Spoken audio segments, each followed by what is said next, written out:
Okay, and we are live. All right, I'd like to call to order this meeting of the City of Salem Bond Oversight Committee for September 25th, 2025. I'm Julie Hoy. Linda Nishioka. Urban and Brown. Mike Heron. And Bob is out today. Okay, thank you. All right, so here we are. I understand, Dr. Brown, this will be your last meeting with the Legislative Committee? No, this is bond oversight. Oops, that's right. Sorry, I was thinking about tomorrow. Yeah, Yes, Um, ma'am. How do you feel about that? About leaving this team? Yeah. Well, you know what? I really don't see anybody crying right now, so I'm okay with leaving. I was just wondering, what did we do? What did you do? yeah, there you go. Honestly, I think, Councilor Varney's schedule freeing up a little bit with retirement has. And she'd been on it before. So. Previously, yeah. So thank you for your service, sir, and let's get through this meeting. Yes, I've enjoyed being here, and hopefully I'll be able to serve in another capacity somewhere else. Beautiful. You are. Councilor Nishioka, would you like to move the minutes? Oh, certainly. Do we want to introduce staff? Okay. I'm Kelly B. I'm in the budget office. Josh Eggleston, Chief Financial Officer. Aiden Becker, Transportation Planner. Julie Hanson, Transportation Planning. Alan Dannon, City Engineer. Gretchen Bennett, Community Services, CMO. Rob Remnack, Parks Planning. Brian Martin, Public Works Director. All right, thank you, everyone. I move to approve the minutes of August 28th, 2025. Second. Motion and second. All in favor? Aye. Opposed? None. No public comment. We have action items, the sidewalk infill policy decision. Julie Hanson. Take it away. So you guys might remember that we've talked about this. Well, okay, I think most of you were here when we talked about this in March last. And we are now ready to seek your recommendation. Hayden is going to provide a presentation that provides both the background and then summarizes our recommendation. We would be happy to answer any questions. Good. Go for it. Thanks for sharing. Yes. Thank you for being here, Hayden. Of course. So as Julie mentioned, my name is Hayden Ettinger. I'm a transportation planner in the Public Works Department, here to talk about the sidewalk infill portion of the 2022 Safety and Livability Bond. Just a brief summary of what I'll go over today. We're here seeking action from the Bond Oversight Steering Committee. We're hoping that you all will create a final recommendation of the infill projects that we can then take to council for their approval before moving into final design and construction. More specifically, we'll kind of recap the process. It's been a while since we were here in March, so a little bit of a reminder of how we came to this point in time. We'll let you all know what we heard from the public regarding your preliminary recommendation of the sidewalk infill projects, and then we'll cover some of the final steps to get these projects moving into delivery. Briefly, the pedestrian safety portion of the bond was split into these three buckets: pedestrian crossing, sidewalk replacement, and sidewalk infill. I'm talking about sidewalk infill specifically today, and as a reminder, the funding for that bucket was about $6 million. And then the process to date. So as you all know, this was a public driven process. We initially started by soliciting public input on possible locations for sidewalk infill. These are not locations that staff selected. These are locations that were supplied by members of our community. We took those locations and evaluated them against a scoring criteria that was approved by the bond committee and then later by city council. Once we'd evaluated those locations and kind of come up with the ones that had risen to the top based on that scoring criteria, our engineering team developed cost estimates for those projects. We brought those cost estimates and top locations back to y'all to get your preliminary recommendations. And then we took those preliminary recommendations out to the public to get their input on the project selection. And that's what we're here to talk about today. And then today we're hoping again to get that final bond committee recommendation for these projects. And then after we get y'all's recommendation, we will take them to city council for a final approval. This is the scoring criteria that was approved by the bond committee first and then later by city council. You'll see covers a variety of factors, including equity, street classification, and then proximity to things like school, transit, and parks. all things that are pedestrian generators. And then we can go to the next slide. I'm gonna move through this recap relatively quickly just because in the interest of everybody's time. This is the map of all of the locations that we received requests at. We got just over 200 requests. We scored all of these as I mentioned. And each project was scored on a 100-point scale. You'll notice in the bottom right of that map, the darker red projects are the ones that scored higher. And then as you kind of move into the blues and the darker blues, those are projects that scored lower based on that criteria we looked at just a second ago. After we did the scoring process, these locations right here are the top 20 projects that we looked at a little more closely and got those cost estimates for. The preliminary estimate to construct all 20 of the projects was over $50 million. Obviously exceeds the amount we have available of $6 million. So we had to limit them further to come up with the preliminary recommendation that y'all approved back in March. And then these 10 projects was the preliminary recommendation. Total estimated cost for these preliminary projects is about $6 million. Intentional with that, it's y'all remember back in March, some of the projects that we looked at were significantly more expensive. And so this was the best list we could come up with that used up all of our available funds while still serving the highest scoring projects based on that scoring criteria. And this preliminary recommendation was approved at the Bond Oversight Steering Committee meeting on March 27th, 2025. This is the list of the preliminary recommended projects. Again, just as a brief reminder, there is a broader list that you'll see in your packets, but that's a different thing. So disregard that for right now. The only one I'll draw your attention to briefly right now is the Fisher Road project. You'll see it underlined italicized right there. We'll talk about it in a little more depth here in a minute, but that project has some grant funding considerations, which is why it's italicized. So that's kind of the recap of where we've been.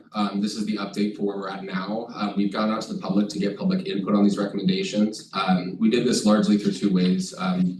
Initially through leveraging our neighborhood associations. We reached out to all neighborhood associations that had a project within their boundaries to attend a neighborhood association meeting. We also reached out to all neighborhood associations that did not have a project included in their boundaries and offered to discuss project selection and those sorts of topics with the folks that don't have projects selected within their boundaries. None of the neighborhood associations without projects took us up on that offer, but we did attend neighborhood association meetings for each neighborhood association with a project within its boundaries.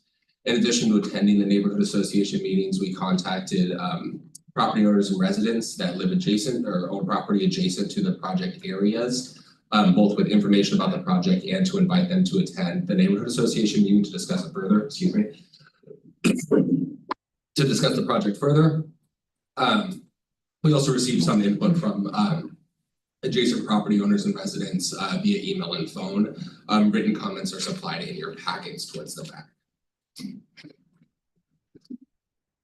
Generally, feedback on this process, the overall feedback was mostly positive.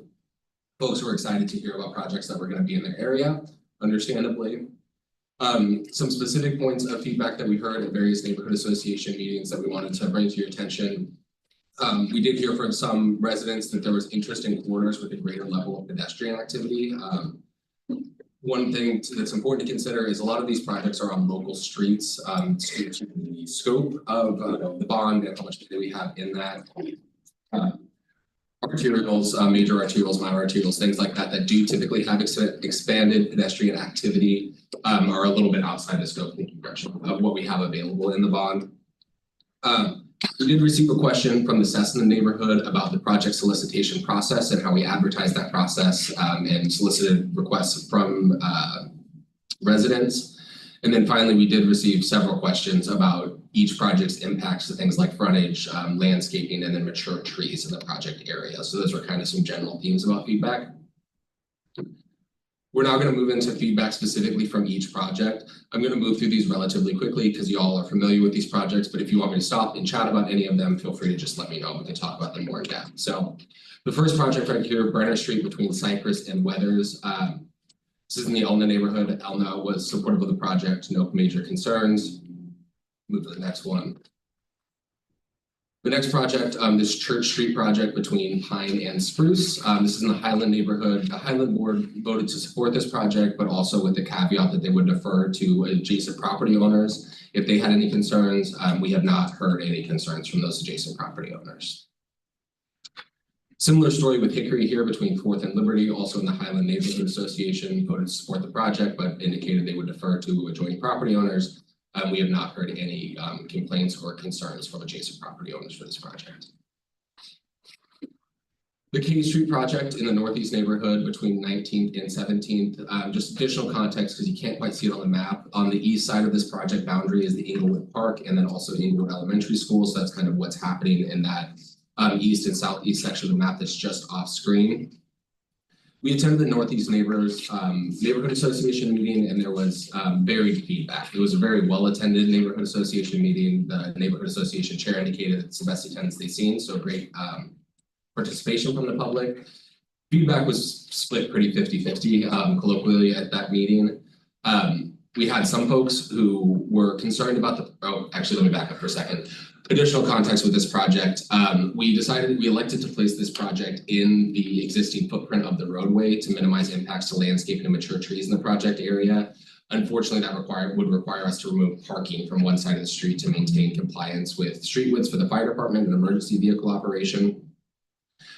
Then attending the neighborhood association meeting, feedback was a little split. About half the folks were concerned about the impacts of parking in an area that already had tight parking issues. And then the other half of the folks were very invested and interested in the project to provide a safe corridor for students traveling to Inglewood Elementary School. So those were kind of the two themes of discussion from folks. At the end of the day, the neighborhood association board voted to support the project. We did receive an additional email from a resident expressing opposition. That's from Mr. Miller. That email is in y'all's packets. 38th Avenue in the Nesca neighborhood between Manor Drive and D Street. Nesca was supportive of the project, no major concerns. The Park Avenue project, also in the Nesca neighborhood. Again, Nesca was supportive of the project. The only real concern we heard from community members was impact to the mature trees that you're seeing that line drawn through on the map right there. The current plan is to place the sidewalk on the west side of the trees, so just be behind them, the trees between the sidewalk and the roadway, and to minimize impacts to those mature trees along the corridor. This is that Fisher Road project. Initially, just right off the bat, the Northgate neighborhood is very supportive of this project, completing the rest of that sidewalk between Ward Drive and Silverton Road. This project is a little bit different than the others though, because it is an expensive project. And so we are using the bond funding to supply the grant match. The grant we applied through is through the Salem-Keizer Area Transportation Study STIP funding. The SCATS organization has been, the SCATS policy committee has been discussing the priorities for grant funding for these things, and this project has been included in the draft funding. Obviously, that's not finalized. We're anticipating final adoption of the STIP in May of 2026, but as of right now, the odds for grant funding for this project look very good. But again, the bond money will just be used to supply match for that grant. This project, the one on Northgate Avenue Northeast, the intersection of Northgate and 30th Avenue, supported by the Northgate Neighborhood Association, no major concerns. The Hawthorne project in the Cessna neighborhood, just south of State Street, again, no major concerns from the Cessna neighborhood, supportive of the project. The final project here on Ladd Avenue Northeast and the Nesca neighborhood. This project was strongly opposed by the adjacent property owners and residents. There were significant concerns from the folks, particularly on the south side of the street there, about impacts to their landscaping, mature trees, those sorts of things. Based on that neighbor input, this is the only project that staff is not recommending be included in y'all's recommendation to City Council for info projects, again, due to the neighbors' concerns. So it's not being brought. This is the only one that's not being recommended, correct? Can I ask you a question? Yes. Are the neighbors that are opposed, are they the ones that directly impacted? Yes. Those are the ones we're hearing from. Yeah. There were some folks, specifically with this Ladd Avenue project, I believe, who lived on the west side of Evergreen that were not in attendance at the meeting, but neighbors who were in attendance said that they also opposed the project, but the folks who attended the meeting and expressed their opposition were the folks whose landscaping would be impacted. Okay, thank you. So this is the draft recommended project list. The spreadsheet y'all have in your packets, it's got this information as well as a little bit more additional information about costs and those sorts of pieces. As I mentioned, we're recommending 9 of these projects move forward. The only one being excluded is the Ladd Avenue project. And then just move forward one more slide. Our overall recommendation, include those 9 projects that we received positive feedback on in the recommendation to City Council for their approval. The exclusion of that Ladd Avenue project will leave about $450,000 based off our cost estimates in that sidewalk infill bucket. We recommend holding that money in the sidewalk infill bucket as we move further into the design and construction process for the 9 projects that are included, so that we get a more realistic picture after, contingencies and those sorts of things of how much money is actually left over. And once we have a better understanding of how much money is left in that pot, we think that money should be used to then reevaluate our project list so we can better select based on what we know is available. So as I mentioned at the start, what we're hoping from y'all today is that we can get a final recommendation to take to City Council for their approval so we can move into construction for these projects. Any questions? Oh, sorry. Next steps, as I mentioned, City Council approval of the final recommendation that y'all create here. Once we get their approval, we'll move into final design and construction. So any questions that y'all have or any further information I can provide? Just because I just don't see it quickly. When would these projects start? In terms of delivery, depending on staff availability is the biggest limiter, but our engineering staff is anticipating 27, 28, 2030, kind of depending on which project will be delivered, but sometime in the next 5 years or so is the estimate I got from our engineering team. Oh, this blows me away. I expect like November. Yeah, November 29. Counselor Brown. Thanks, Madam Mayor. My question, and Director Bennett can probably fill in the missing pieces to this question that I have, but in regards to all those side works, particularly in Ward 1 and Ward 5, do you know if we got any feedback from our constituents who are actually in wheelchairs?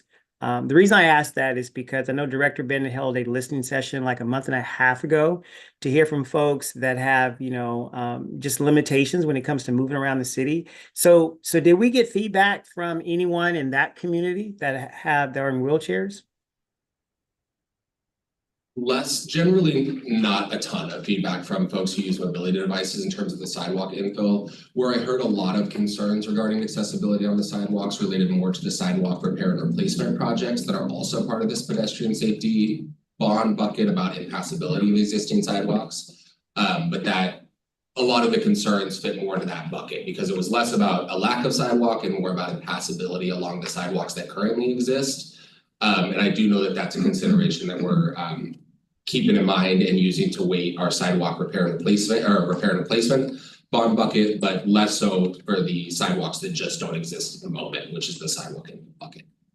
Okay, and Director Bennett, can you fill in the missing pieces? Like, do you recall when you had the listening sessions, if any of those folks that were there, do you know if they reference these particular locations about the issues that they have when it comes to just mobility around the city? Thank you, Counselor Dr. Brown. I don't have the notes directly in front of me, but I don't think so. I think there are issues related a little more like along Fairgrounds Drive and up in those areas, but I can sure go back and double check. I certainly concur with Hayden's point that it seems like generally the feedback we get is around broken or lifted sidewalks from the community, and no sidewalks. Folks are always appreciative of an infill, and it seems like kind of universally, anytime you can fill in an infill, that's a good thing for a person with a mobility challenge to get them out of the roadway. But I'll go back and double check. But Okay. I just, Thank you. one quick thing to add, not us, but the city did receive a complaint about ADA access to Englewood Park in the vicinity of K Street. And so that is something that we're in communication with our maintenance staff about. If the K Street project moves forward with the sidewalk infill, that would address that complaint. If it doesn't move forward, then our maintenance staff would, evaluate that along with other ADA requests that we get to see if there's anything they can do. But this project would help to address that specific complaint. And Ms. Hanson, thank you so much for the update. The only reason I'm trying to talk about that, I just want to make sure that we elevate, those voices of folks who have mobility concerns or issues. Because if we don't, we know they're going to come back and say, hey, we told you we had some needs, we told you we had some concerns, and they weren't addressed. So thank you for that. And I'm just trying to make sure that we cover all our bases, because I don't want to exclude any particular community that's trying to get around the city. So thank you. Mr. Herron? Okay, first of all, hey, thank you. I want to better understand the comment about contingency.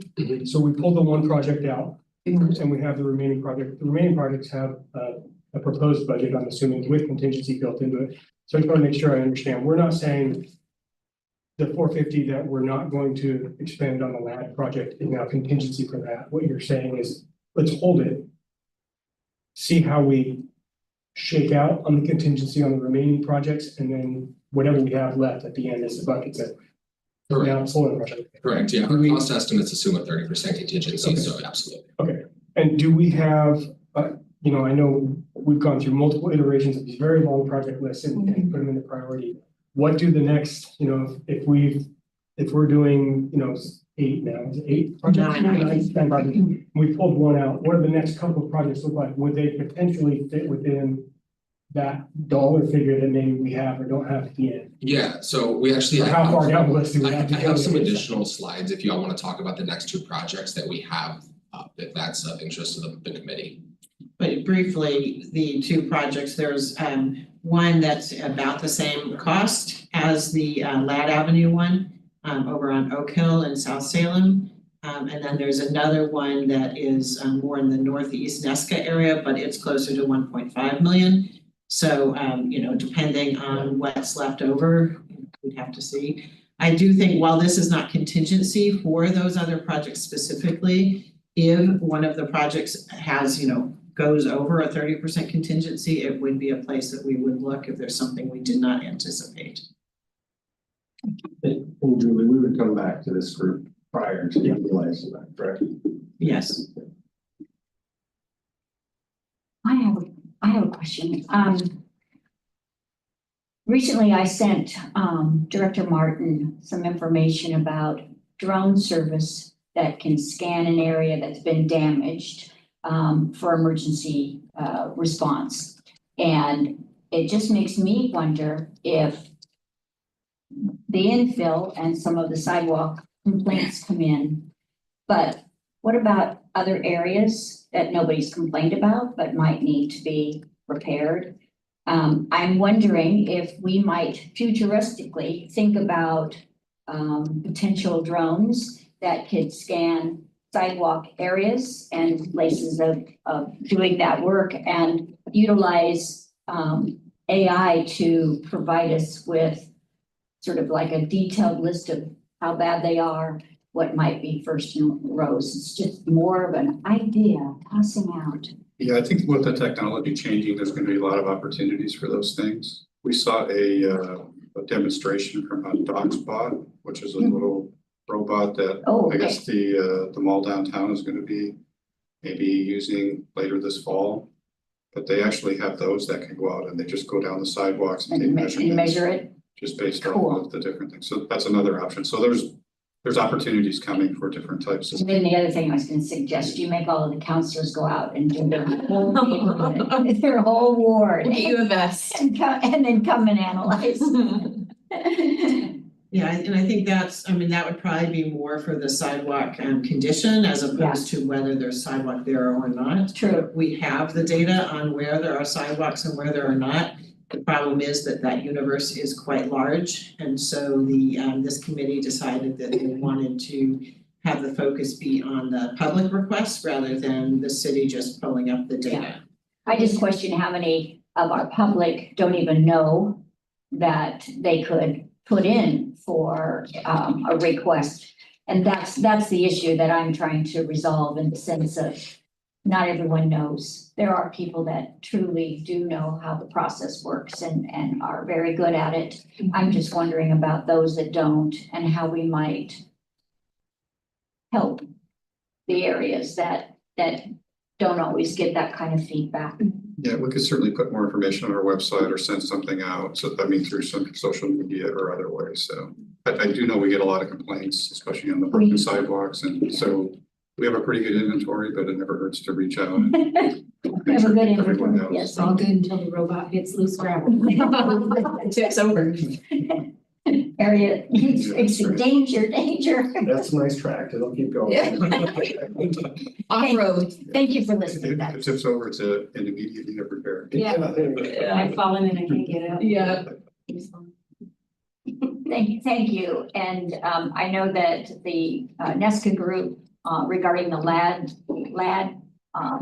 infill really provided some very good information about other areas right near them. But whether or not those fall into the timeline or the need. And again, that's kind of why I was thinking, it's easy to suggest places, but how do we make sure that all the places have been suggested? And that was one of the things I really made, especially after the NESCA meeting, really made an effort to make clear to the neighborhood associations is that we're looking for your input on these projects specifically. Recognizing that you may have other projects that you would refer to this project, but we have this process that we have to go through to make sure that we're being equitable about where we're putting this money around the city. And so just because like if you don't want the LAD doesn't mean we can necessarily just go to Evergreen. We have to return to our process and use the process that we've And I continue to hear from them, wanting me to make it work. And there's a reason why LAG came up as a project. So does mobility issues ever override neighborhood? Mobility issues were not part of the scoring criteria for the infill specifically. They are passability as part of the scoring criteria for the repair and replacement part of the bond for that other bucket within the pedestrian safety bucket. But it was not part of the scoring criteria for the infill just because a lack of sidewalk also does not meet ADA compliance for passability in the same way that a impassable sidewalk doesn't meet ADA compliance. If somebody did request this, we don't know if that person was somebody with mobility challenges or not, but somebody requested the sidewalk and probably not one of the people that lived immediately adjacent. Yeah. And so when you get to like the K Street example where the immediate neighbors are really not happy with it, the person who requested it doesn't live there, but they walk that way. And in that case, the neighborhood association decided to support it, but you know, it is quite likely that if this moves forward from this committee, that at city council, you might hear from some of those immediate neighbors that they aren't happy with it. Thank you.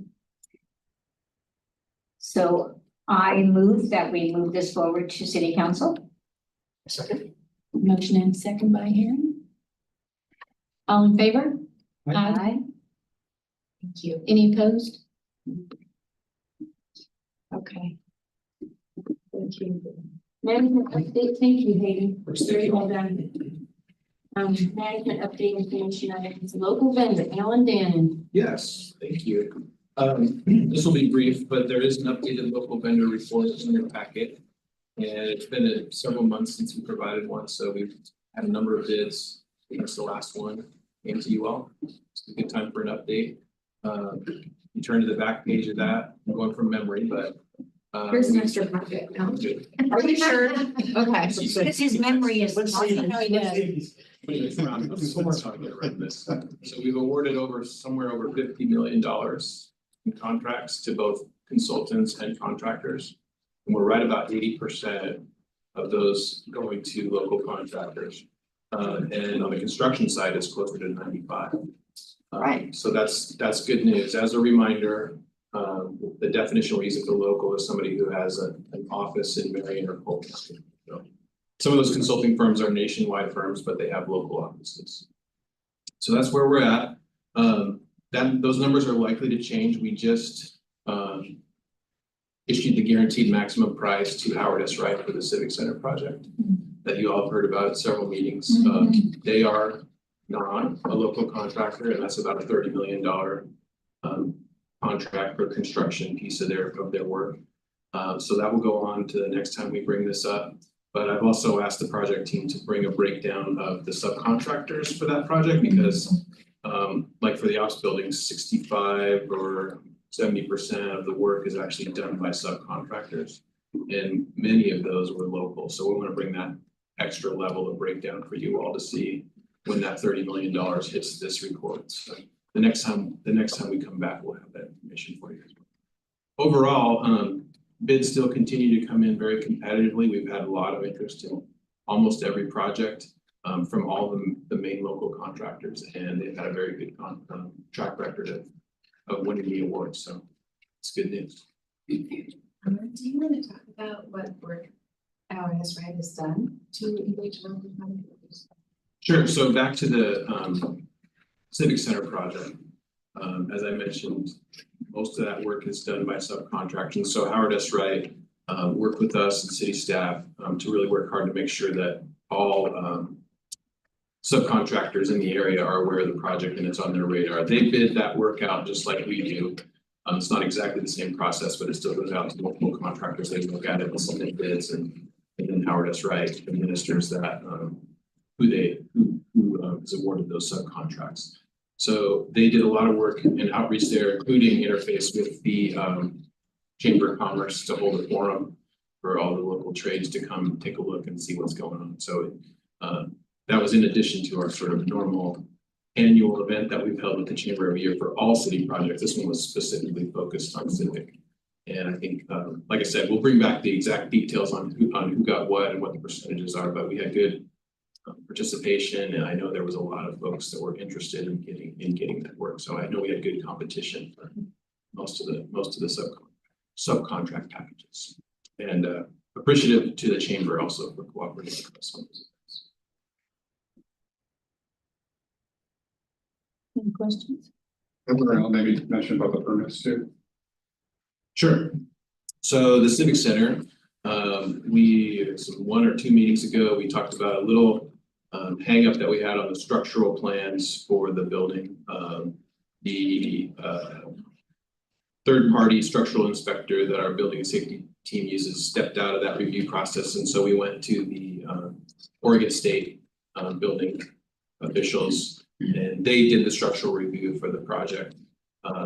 All that went just fine. They had a few comments. Those were addressed by our team, and we got the permits last week. So we're moving forward. No impacts to schedule or budget. And in fact, you should see them start to tear into the walls next week or the week after. So very soon. Cool. Make sure it takes some pictures. Yeah, that's what I was just Yeah, saying. that's cool. Next meeting, we Yeah, get it's some gonna be videos. a lot more fun than hazmat event. Serious. Bring something for the time capsule. Yeah. Alan, did I hear you? First of all, good job. You didn't need to paperwork. You were. I did cheat just before the meeting. Very engineer-like, I like it. I heard you say that bids are coming in within the range, so there's no particular material or any sort of like procurement issue that's driving an increase in cost, or just. Yeah, so far so good. I think the biggest thing that we're seeing is lead time for signal equipment. Okay. That's one area where we're still noticing it's not so much cost, but many weeks to get materials that we need. So, and that's not uncommon for drone signals, but everything else, we're not seeing anything trending too far out of line. So that's been good. Okay.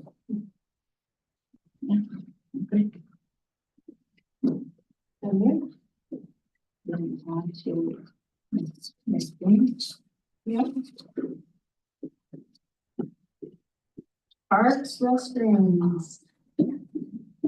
Restrooms, yes. Well, this is Gretchen. I'm just delighted to pass this to Robert. Rob could have jury duty, so I put Gretchen on as the. But Rob is here and Yay! much smarter presenter on this topic, so I'm grateful to Rob for being here today. Yeah. You didn't get called? I did not know all the trials were settled before. Lucky. Yeah, lucky indeed. So we do have I think I have 10 slides here just to respond to the request for a little bit more information about restrooms.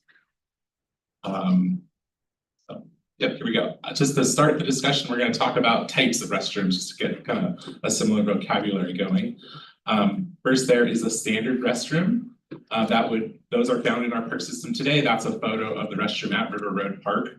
An example that we would commonly use if we go this route to develop a new restroom is a pre-engineered kit model that we would actually buy from a vendor. So they do all the structural engineering and they can even come out and be the ones who build it for us. And they're as an example, I mentioned Romtech. Romtech is a juggernaut in the public restroom industry. They are based out of Roseburg here in Oregon. And it runs with ramen. Yeah, how about that?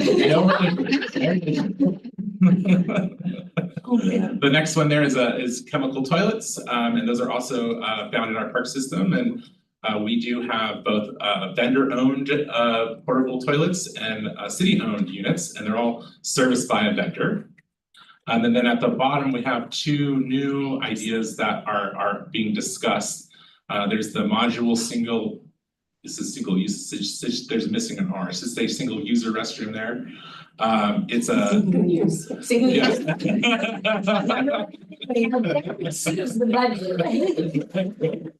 you get to that slide. And so that would be an example of that comes to my mind right away is the Portland Loo, which was designed and is actually a trademark of the city of Portland, and they use it there in their park system. There's a photo of one in one of their parks. And then there has been discussion about self-cleaning restrooms, and there seems to be kind of two products out there. One's called X-Loo and one's called the Urban Blue. X-Loo is manufactured in Australia. The Urban Blue is manufactured in Canada. Oops, sorry. This is just a map. We can certainly go back and reference, but this is to give an idea of where the restrooms are. The blue bubbles are where we have structures, so actual restroom structures located throughout the park system. If there's more than one structure at that park, I've noted it there. And then for the chemical toilets, you can see those are also spread out throughout the park system in that kind of orange color. There's really no rule of thumb, but generally we provide restrooms at community parks and urban parks where we provide generally more support amenities like parking, and restrooms would be there as well. We do break the rules. We do have some neighborhood parks that have restrooms as well. A little bit about the cost or how many we have in total and the cost. We have 11 vendor-owned chemical toilets. We have 11 city-owned chemical toilets. So we have 22 of those out in total in the park system. We also have 13 restroom structures, and that totals 30 stalls. Annual cost to operate those restrooms, you see chemical toilets, it's about $4,600 or $4,700 per chemical toilet per year, just over $100,000 in total. On average, we're servicing them about 3 times a week. Standard restroom to service per stall, so that's per actual stall, is a little bit more money. It's a little over $6,000, and we spend about $190,000 a year, and their service, I wouldn't know if that's a full cleaning, but they are checked on daily. I just note there, I think it's important to point out, so chemical toilets are pretty vulnerable to vandalism, and so we can quickly be replacing the whole cost of the unit. And then for our standard restrooms, we do also experience a lot of vandalism, and so we do budget a certain amount of money there for repairs annually. So may I ask a question? In the average cost per year for chemical toilets, does that number include some replacements? Yes, that $25,500 amount is included in that total there. Thank you. For the chemical toilets, we don't see. So the standard restrooms, you see in the notes, I mentioned we just budget a little bit more than $25,000 a year system-wide for repairs, and that is a component of the $190,000. I'm talking about the chemical toilet. Oh, yes. For chemical toilets, we budget for, if I recall correctly, 12 repairs, like some minor damage. And then we do not budget for full replacements, but occasionally we do have to do full replacements. It's also important to note, for the vendor-owned chemical toilets, we're paying insurance in our operational a cost that we're paying the vendor. And so they're making an insurance claim and they're replacing the unit. And for our own, we just go and replace it. So is that included in the 4,600, the insurance? Is Yes, the insurance is, yes. Thank you. Moving on to the standard restroom, we're now gonna go through kind of the 4 models and kind of break down the capital costs and some pros and cons. Just to kind of further explore the various options. So going back, this is if we wanted to build a brick and mortar 2-stall restroom, it'd be a little over $350,000. You see the breakdown of the budget there. And there's some assumptions in this, and that we try to make those assumptions consistent across the various options. And the pros there is it's a very customizable way to go. You see the photo there is the North Riverfront Park restroom. We were able to add a fake brick facade to match existing buildings in the park. You can add ventilation. You can customize these buildings quite a lot.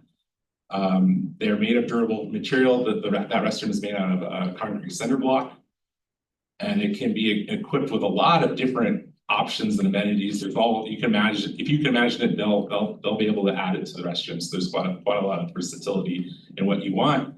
So if you wanted a structure that was a public restroom and a concession stand for a baseball field or something like that, you could do that easily. Lots of cities do things like that. So they're very customizable.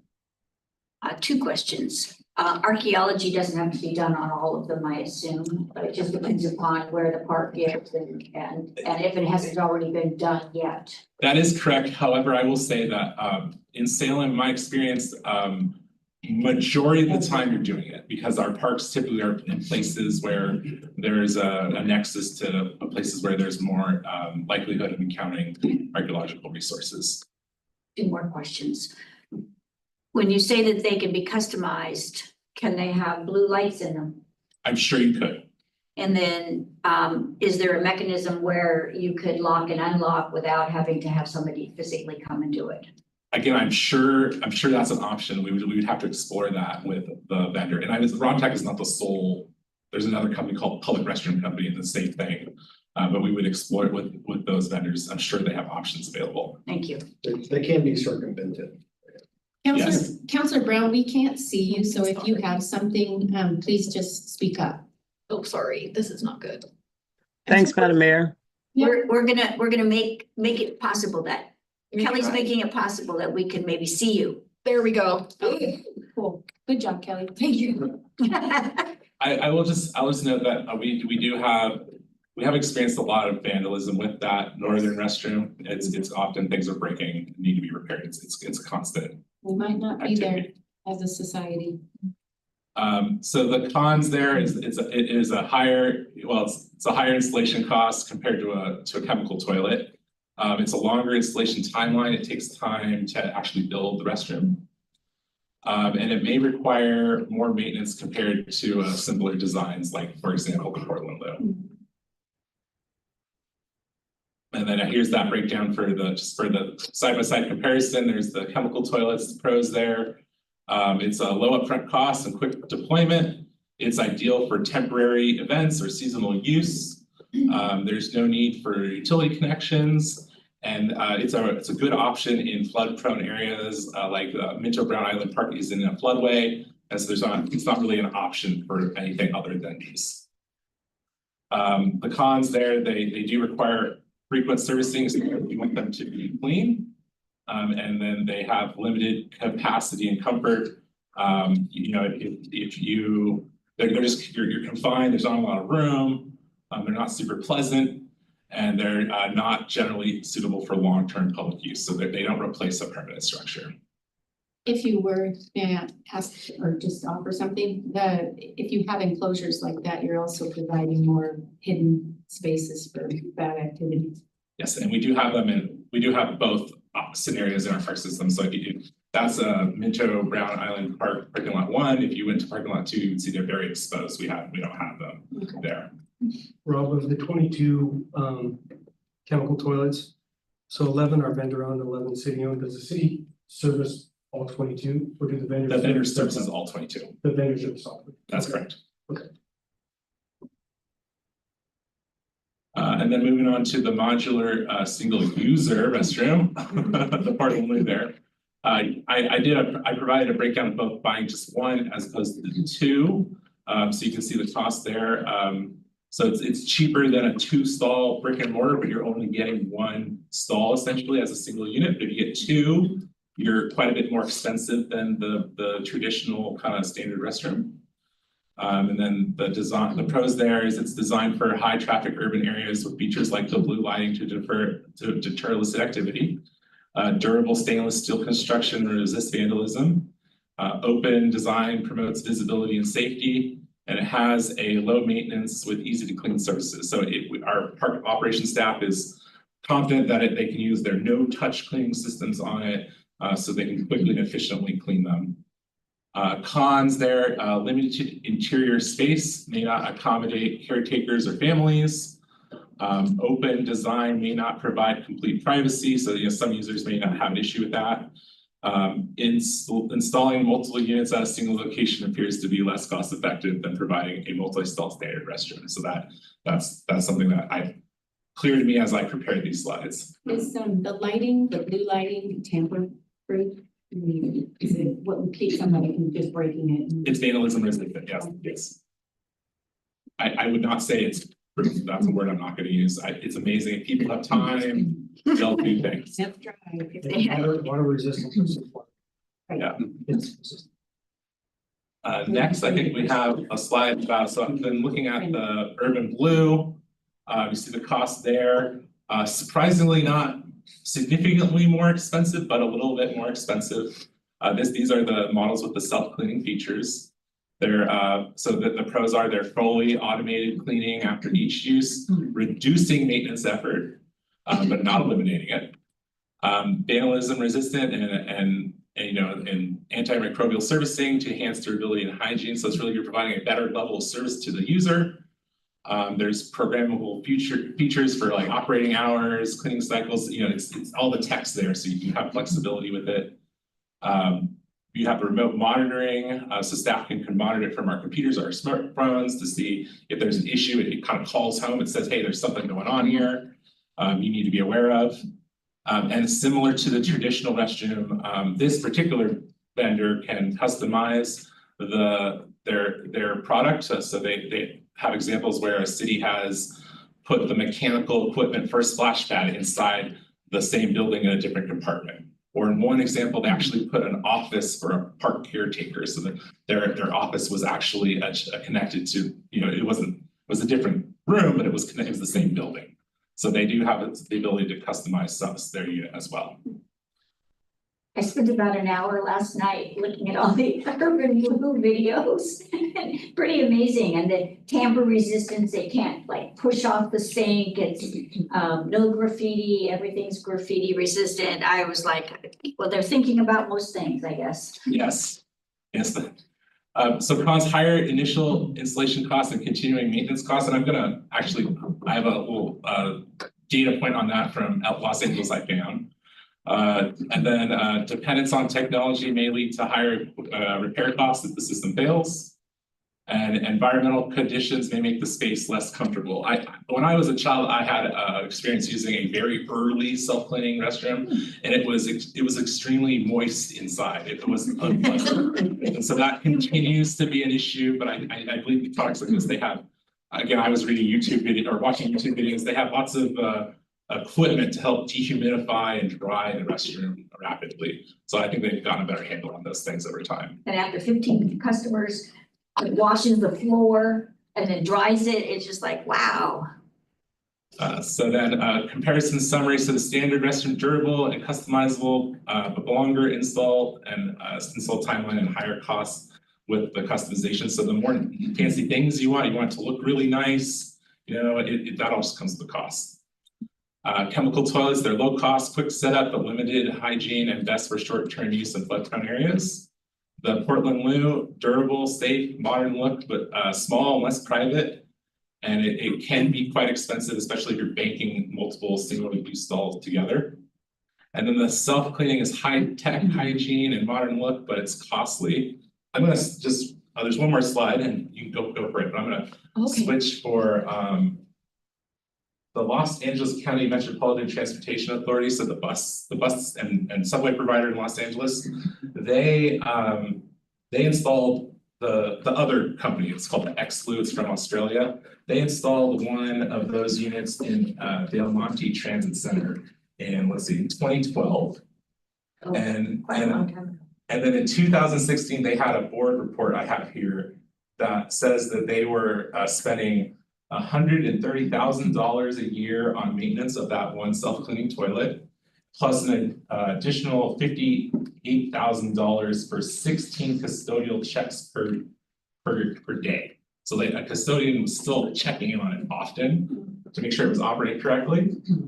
And then I have a more recent 2022 report here that says they added a second one, so now they have two of them. So they have another, the Harbor Gateway Transit Center, they have another 2 stall units, so they have two stall self-cleaning toilets. So they doubled their expenses? Well, so that they were authorizing a contract for maintenance of those two, and it was $250,000 a year to maintain those two facilities.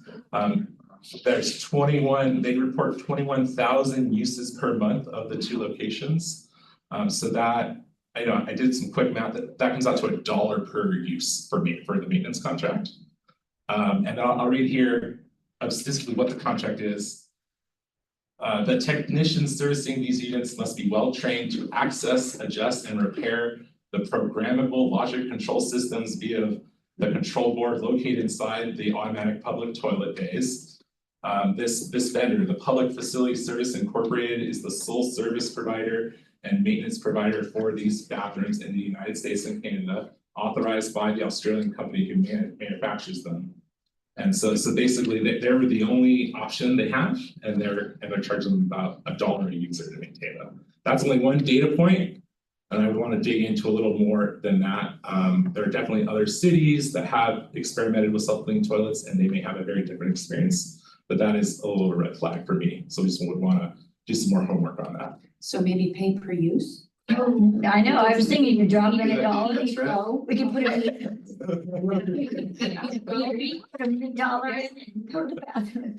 Of course, that was units that were, what, 12, 13 years Yeah, old. that's right. So And yeah. I probably has changed a bit.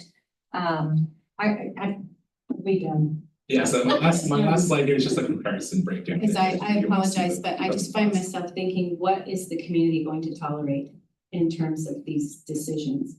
And optically, what is reasonable and what isn't for the time that we're in? If we have a high population with a propensity to be a problem, what is the best investment right now?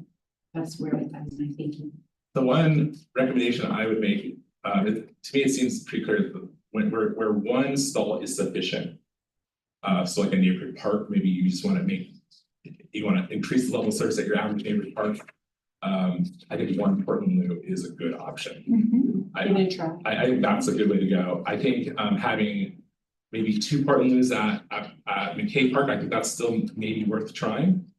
But when I look at other cities that are doing like 4 Portland Loos in a row, I don't know if I'm comfortable recommending that at this time. And we say, if we buy 2, we don't save a ton. We don't save it. There are really no Yeah. cost savings. So BOGO offers yet. It's maybe Costco selling them in the people.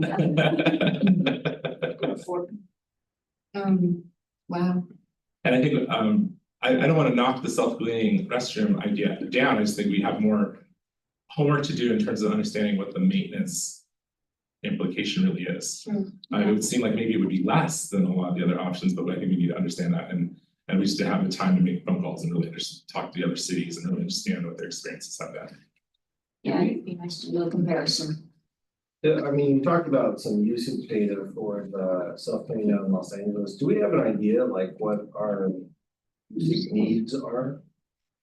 We don't have Like Riverfront Park. Yeah. That north restroom. we don't have a great idea of how much use the park gets like passively. We just don't. So it'd be really hard to estimate that. Measure. You have to like. I would tell you not enough because they're always locked. Yeah. That's exact, I am constantly locked out of the bathrooms. So, and again, I think that's because they're often damaged in there, and it takes time to repair them. Yeah. And so we know that that's not a great solution, and that's why I would suggest we try the Portland Loop as an immediate next step. I will look forward to hearing what other cities have found in whether they're using the Portland Loo or an urban blue, especially the newer ones, just to get an idea if they're proving to be worth the cost. And I will say the Portland Loos are widely used by cities. Councilor Brown, go ahead. Thank you, Ms. Romanek. Appreciate your the presentation. Thank you. I love the colors you have also on your slides. So my question is, what can we afford? With the bond funds at set aside for the McKay project, I think some of the early bond language said we would deliver a 4-stall restroom. We could afford 2 Portland Loos, which is half as much. In terms of maintenance, we would be shifting from, currently we're maintaining 2 chemical or chemical toilets there. So we'd be shifting from that to the maintenance of the kind of the standard restroom, closer to the standard restroom you see there.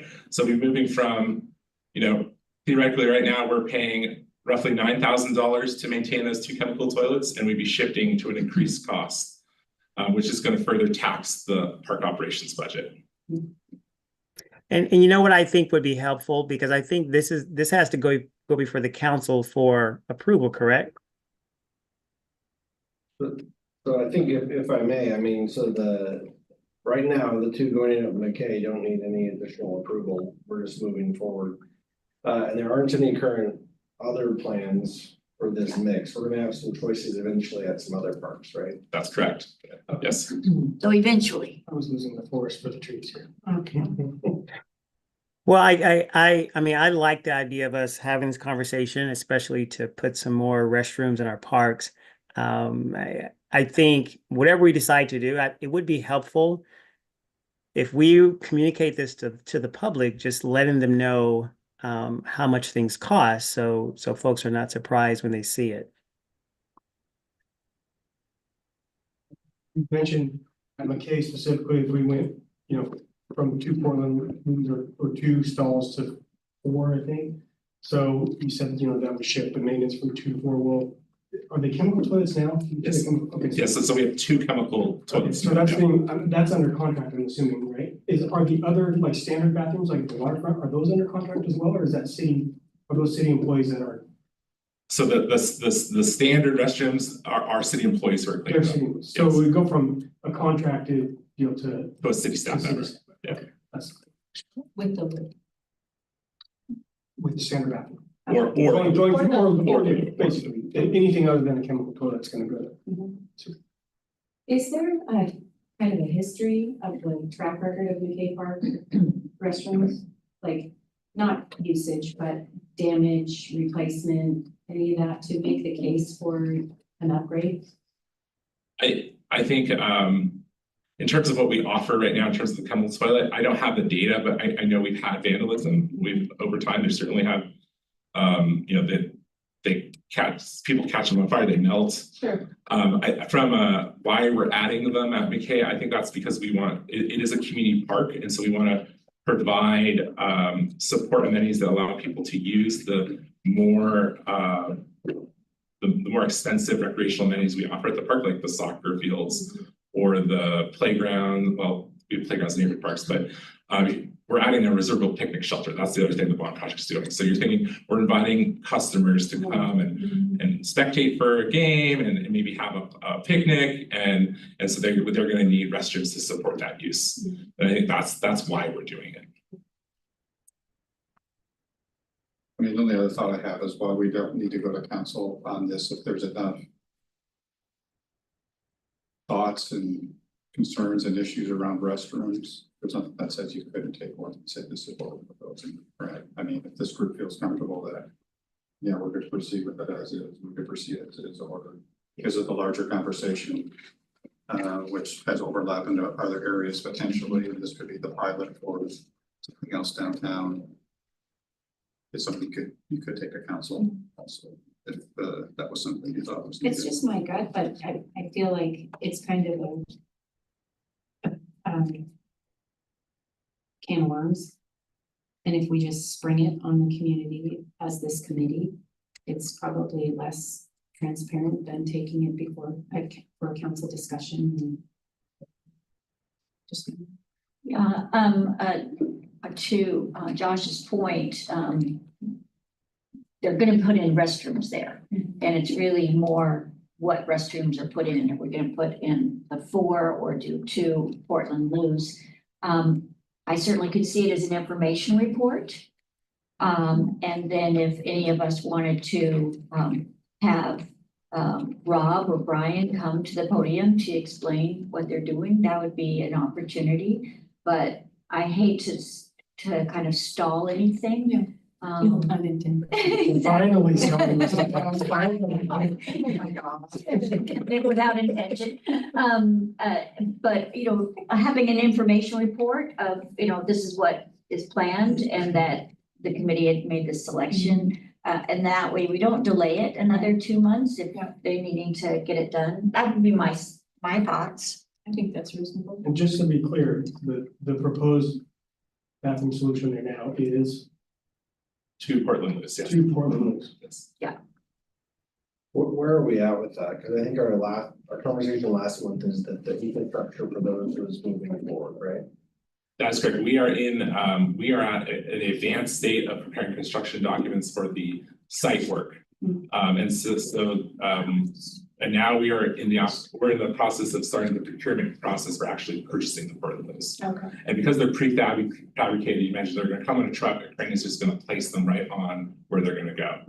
So the site work is the lead time. And I can add, this is Gretchen, that we've talked with Parks Operations about beginning to be ready to maintenance and service those as soon as they're able to be placed so that the community can begin to test and understand how this bathroom type works. I have noticed in these conversations, it often leads to, well, what if you put it here instead of there and here instead of there and here instead of there? And so to the point about this restroom has already been selected for this park, a broader discussion could potentially delay the work. So it's maybe an information report just with the plan at McKay. And I think maybe Rob, other outreach that's been done, communicating to the stakeholders also. And as you said, the additional upgrades, so to speak, that are happening with that park and how it makes sense to provide those kinds of services. And I'll say I have had this summer, Parks Planning has been several outreach events. So for example, the National Night Out Day After event at NOLA had at the park, or the Inglewood Forest Festival. And I had an opportunity to talk to members of the community about the proposed Portland Loos, and I only received positive feedback.